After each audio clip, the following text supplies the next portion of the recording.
தமிழ்ல கேடி படத்தின் மூலமா இன்ட்ரோ ஆனவங்க தான் தமன்னா. அதுக்கப்புறமா பாலாஜி சக்திவேல் இயக்கிய கல்லூரி படம் மூலமா தமிழக ரசிகளோட மனசுல நீங்க தான் இடத்த பிடிச்சிட்டாங்கல்ல. அதுக்கப்புறமா தெலுங்கு, கன்னடம் இந்த மாதிரி பல மூவிஸ்ல பிஸியா நடிச்சுட்டு வந்துட்டு இருந்தாங்க. ரீசெண்டா கூட சுந்தர்சி இயக்கத்துல விஷாலுக்கு ஜோடியா ஆக்ஷன் அப்படின்னு ஒரு படத்துல நடிச்சிட்டு இருந்தாங்கல்ல. அண்ட் இந்த படத்துல பல மாஸ் சண்டை காட்சியில தமன்னா நடிச்சிருப்பாங்க. இதன் மூலமா கிளாமர் ஹீரோனில இருந்து ஆக்ஷன் ஹீரோனியா அவதாரம் எடுக்க ஆரம்பிச்சாங்க. பட் இப்போ தமன்னாக்கு ஒரு படம் கூட கையில இல்லாம சாங்ஸுக்கு குத்தாடம் போடும் அளவுக்கு மாறிட்டாங்க.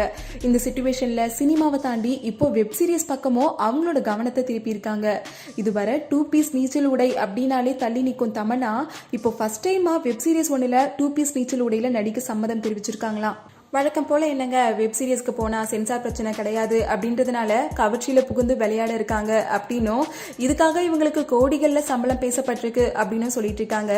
இதை கேட்ட ரசிகர்கள்லாம் கொஞ்சம் அப்செட்டா தான் இருக்காங்க. ஹாய் வியூவர்ஸ், உங்களுடைய போரிங் டைமை என்டர்டைன்மெண்ட்டாக மாற்றுறதுக்கு மறக்காமல் தமிழ் காசிப் சேனலை சப்ஸ்கிரைப் பண்ணுங்கள்.